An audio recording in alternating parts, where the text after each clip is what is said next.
ॐ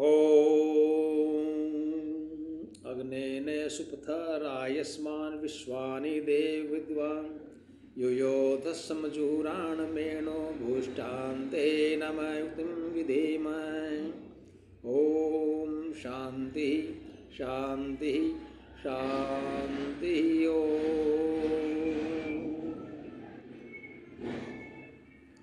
ॐ प्रजापते न तवदेतानन्यो विश्वा जातानि परिता बभूव यत्कामास्तेजूमस्तनो अस्तु यं श्याम पत्योरैणाम्।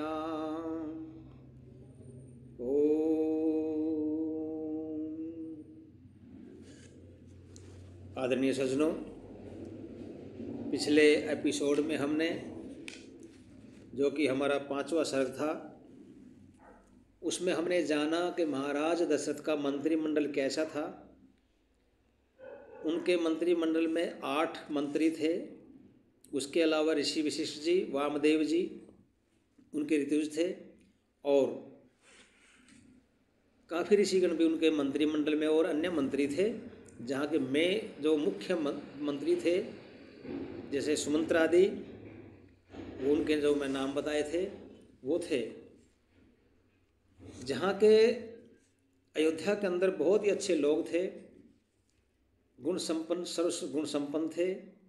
मंत्रिमंडल सर्वगुण संपन्न थे। महाराज दशरथ का राज्य बहुत अच्छा था। अयोध्या नगरी की बनावट भी बहुत अच्छी थी।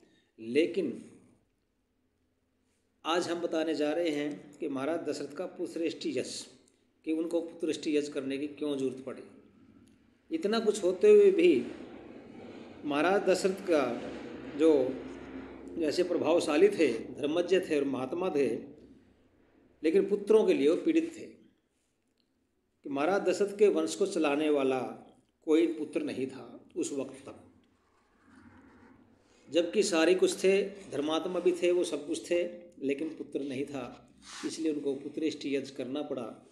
और उनके जो हमारे ऋषि वशिष्ठ थे, उन्होंने सलाह दी थी, उन्हीं के आगे आएगा ये। पुत्रोक्ति का उपाय सोचते हुए उन्हें ध्यान आया कि पुत्र प्राप्ति के लिए मैं पुत्रष्टि यज्ञ क्यों ना करूं। महाराज दशरथ को ये ध्यान आया कि पुत्र कैसे हों।